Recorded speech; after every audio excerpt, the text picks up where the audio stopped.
Counsel Rask, do you have any motions, sir? I do, Your Honor. It is my motion with the court for a directed verdict. Your Honor, we have had quite a lot of testimony coming from two trained officers, one with 4 months training, the other with 2.5 years training. Evidence has been offered into the record that the field sobriety tests that were administered at the scene were not in compliance with the promulgation in the manual stating that if we have clear testimony that he was not, Mr. Floyd, was not asked about whether he had any medical issues, which goes to the heart of field sobriety, especially issues with the legs. So I believe the entirety of that testimony, even though I was not asking for it to be stricken because I don't think that's the proper remedy, I think it goes to the credibility, not the admissibility of the evidence. In addition to the fact that there was no erratic driving, there was no bad driving, there was no type of vehicular erraticness to indicate impairment while Mr. Wood was behind the wheel of the car. There was, as the officer testified, Mr. Floyd appeared to walk perfectly fine. He didn't stumble, he didn't fall. As he was exiting his vehicle, he didn't use the vehicle for balance, as is indicative of someone who's impaired, who's under the influence of alcohol, who is not sober, essentially.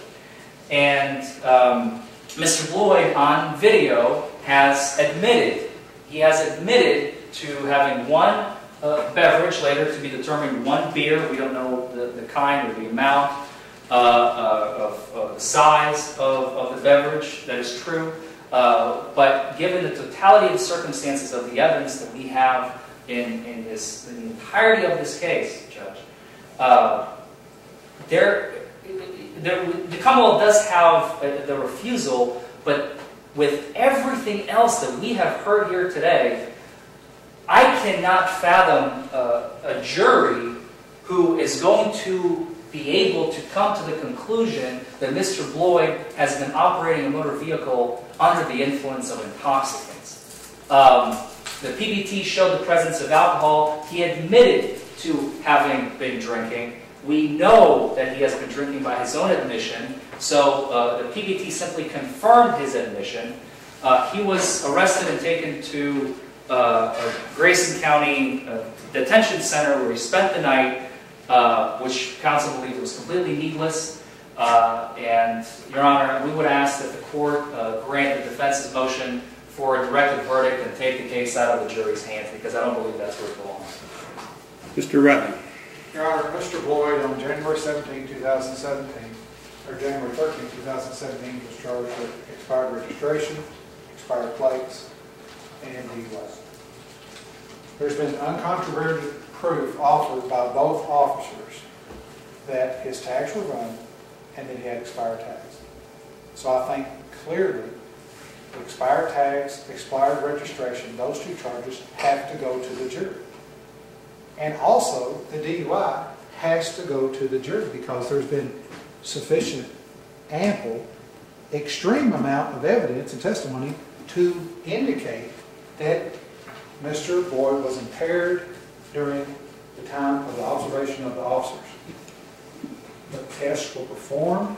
He universally failed all the tests rather than the BGN, rather than the vertical gaze inspection. So I would submit to the court that there is sufficient, there's plenty of proof. He admitted to drinking alcohol. Again, the admission of drinking alcohol alone, if that's all we had. But if the court dismissed the DUI every time a guy that gets pulled over says, I had one beer, I can't count the number of times people say that. But again, that's for the jury to determine. They're to determine that because we don't, it is a refusal. Mr. Floyd chose to refuse. And we have, through our officers, submitted ample evidence in the form of a field sobriety test, in the form of a PBT that, we've got an addition of drinking alcohol, the PBT, the walk and turn, and granted, they want to make an issue over the medical thing. Well, I heard it to say he told the officer of his medical condition prior to the test. Okay, well, he did the test, he didn't perform well, and then he stands on his quote-unquote good leg because he says he had 3 surgeries on his left. I don't see why a surgery on your left knee would impair your right knee when you're standing.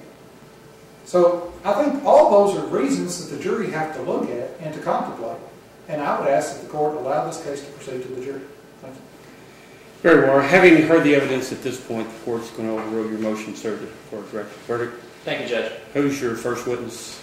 You're going to have a witness, sir? Your Honor, if I know the jury's going to be back in about 5 minutes, if I can have 5 minutes with my client. Absolutely. Thank you. I'll be right back.